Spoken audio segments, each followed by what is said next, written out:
ഇരിട്ടി ജബ്ബാർകടവ് പാലത്തിന് സമീപം വാഹനാപകടം. പേരാവൂർ ഭാഗത്തുനിന്നും ഇരിട്ടിയിലേക്ക് പോവുകയായിരുന്ന കാറാണ് അപകടത്തിൽപ്പെട്ടത്.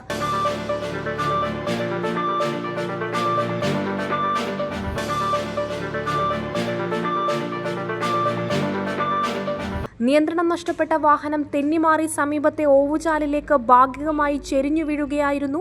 അപകടത്തിൽ ഒരാൾക്ക് പരിക്കുപറ്റിയ ആളെ സ്വകാര്യ ആശുപത്രിയിലേക്ക് പ്രവേശിപ്പിച്ചു.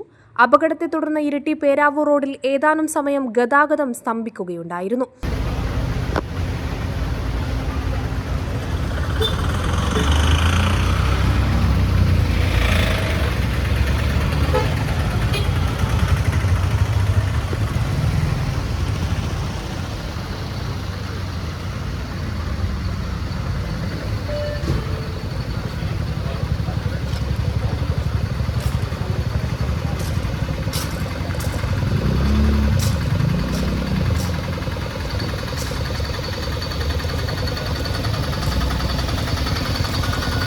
ക്രെയിൻ ഉപയോഗിച്ചാണ് അപകടത്തിൽപ്പെട്ട വാഹനം ഉയർത്തിയെടുത്തത്. സംഭവം അറിഞ്ഞ് ഇരിട്ടിയിൽ നിന്നെത്തിയ പോലീസ് ഉദ്യോഗസ്ഥർ രക്ഷാപ്രവർത്തനത്തിന് നേതൃത്വം നൽകി. ഗതാഗതം പുനഃസ്ഥാപിക്കുകയും ചെയ്തു.